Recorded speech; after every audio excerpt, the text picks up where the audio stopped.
Good afternoon, everybody. Good to be here again and to discuss what the title actually foretells, Islam and the Bible. How are we to understand Islam in the world history? And so I left you last week with the consideration, did the Bible predict the rise and existence of Islam? Also, the other consideration, what is the consideration of Islam? What is its role, if any, at the end time? And so we will first deal with where I do understand the Bible did predict the actual existence of Islam. And so, that wasn't me, was it, making the noises? Great. I love blaming somebody else. Never can be my fault. Ask Violi, I do that a lot. Last week, we considered the reality that whilst Islam denies that Jesus ever was crucified, that Jesus died at all,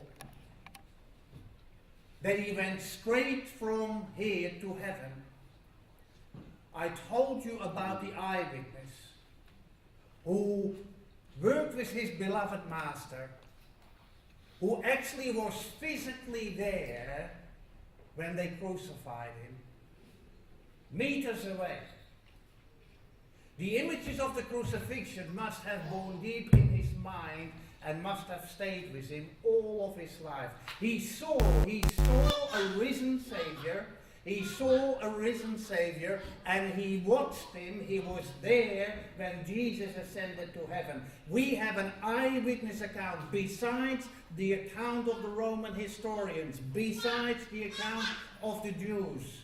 We have an eyewitness account who was there, that Jesus was crucified, that Jesus died, and that he rose from the dead and then went to heaven. And it makes it very hard to believe an account some 600 years later, some 1,200 kilometers on a different location, well away from the scene of Calvary, who could possibly then claim with any authority that this didn't happen. That's the point we're making here today.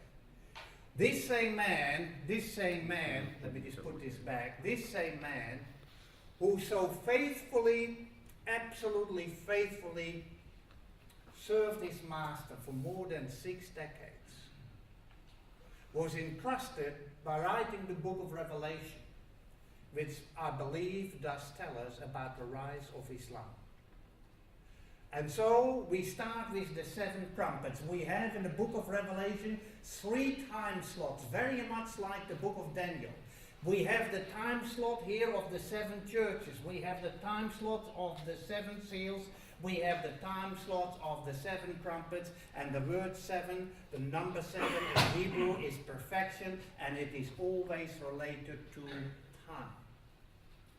To time.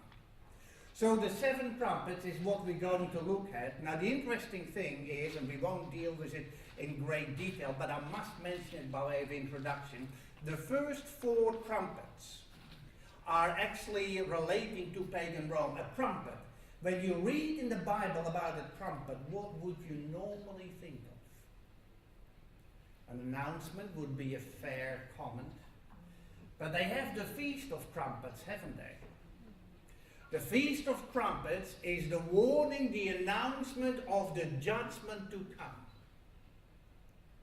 Because on the 10th day of the 7th month of the Hebrew religious calendar, you have the Yom Kippur, the most solemn day of the whole year. And here we are dealing with 7 trumpets. We are dealing with 7 visitations of judgment upon the main enemies of God's people. Now I don't have to convince you, as you are sitting here, that pagan Rome executed some terrible, terrible persecutions on the Christians. That's a known fact. But collaborating with them was Eastern Rome, and I'll explain that a little bit later, a bit more fully. Eastern Rome, which is also known as Byzantine Rome, were initially, until the Great Schism in the 11th century, they were Roman Catholics, and they were doing their bidding. I think I must have told you that under early Islam, for hundreds of years, Christians and Jews were much better off than they were anywhere else.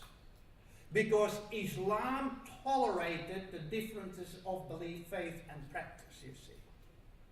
And so, we're going to look at this. The first four relate to pagan Rome, and we will briefly go through them. What you need to understand, Constantine the Great, who legalized Christianity, within 6 years it became fashionable. When he died, he had 3 sons, and he carved up the whole of the Roman Empire. We have Western Rome, which is 1/3. Then we have Byzantine Rome, or Eastern Rome, that is 1/3. And then, of course, we have North African Rome. Now, Western Rome, its capital, Rome. Eastern Rome, Constantinople, named after Constantine. Who else? Which became known as Byzantium, and it is today's Istanbul. The North African Rome was around Carthage. It is not really mentioned in the book of Revelation or described. It played a very minor, insignificant role. I might comment more on it. Now, when we look at the term 1/3, you will find this coming back all the time in the context of the trumpets. We have now the first 1/3, which of course is Western Rome under Rome. Now, there in 410 AD, Alaric the Goth invaded Rome with his troops. And they misbehaved something terrible, absolutely shocking. Now, the Goths were an auxiliary force of the Rome, and they were doing their dirty work, and they were being underpaid. Now, if you feel that you've ever been underpaid, you know what it's like. It can get to you. And so they decided to go to Rome and help themselves, and that is what they did do. They didn't stay there, but that is what they did do. Now, the Vandals entered Rome as well. By the way, North African Rome, for decades, had been the, what shall I say, the stronghold of the Vandals. The Vandals were a Germanic people that in a conflict were invited there to come to, what shall I say, North African Rome, and then they stayed. And from there, North African Rome, they marauded the whole of the Mediterranean, making life very hard for all the maritime services that were there. They were looted and stealing, particularly from the Romans. And ultimately, in 455 AD, under Genseric, they actually went and came into Rome itself. And boy, what they did not do. They murdered, raped, looted, destroyed, but left. They couldn't stay.